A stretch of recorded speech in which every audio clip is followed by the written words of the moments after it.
மா அவரை சும்மா இருக்க சொல்லு. நானும் பெரிய ஆள் ஆயிருப்பேன். விட்டாரா இவரு? நான் சின்ன வயசுல பாத்ரூம்லயும் செவுத்துலயும் அழகழகா வரைஞ்சு வச்சேன். வரைஞ்சா வச்சா கிறுக்கி வச்சா ஏதோ வச்சேன்.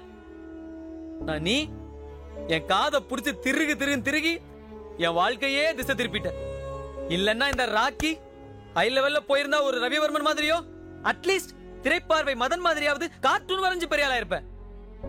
அதை விட்டுட்டு வராத படிப்ப வா வான்னா எப்படி வரும்?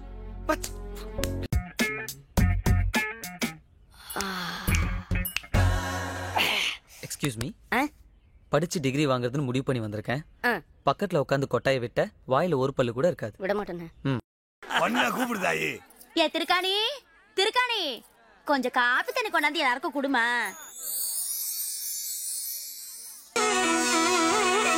என்ன ராக்கி, வெத்தலை பாக்கெல்லாம் போடுவா போல் இருக்கு. இவளுக்கு வெத்தலை பாக்கு வாங்கி கொடுக்கறதுக்காகவே நீ வேலைக்கு போகணும் போல் இருக்கே. பல்லு 32 செங்கல் சோழல் வச்சு எரிச்சா மாதிரியா இருக்குமா? நான்சென்ஸ்.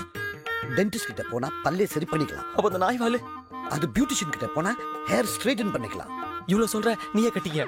ஐயோ என்னங்க வந்த இடத்துல அவளை கட்டிக்க. உனக்கு மட்டும் எப்படி இருக்கு? ராக்கி சும்மா இருடா, பொண்ணு தராம போயிட போறாங்க. சரி, இப்ப ஃபீல் பண்ணி என்ன பிரயோஜனம்?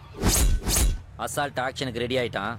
ஆஃப் பிளேட் பிரியாணியை லெக் பீஸோட ரெடி பண்ணி வை. சும்மா தருவாங்களா பாஸ்? சும்மாவா? அப்ப நீ அங்கிருந்து வரும்போது காசே எடுத்துட்டு வரலையா?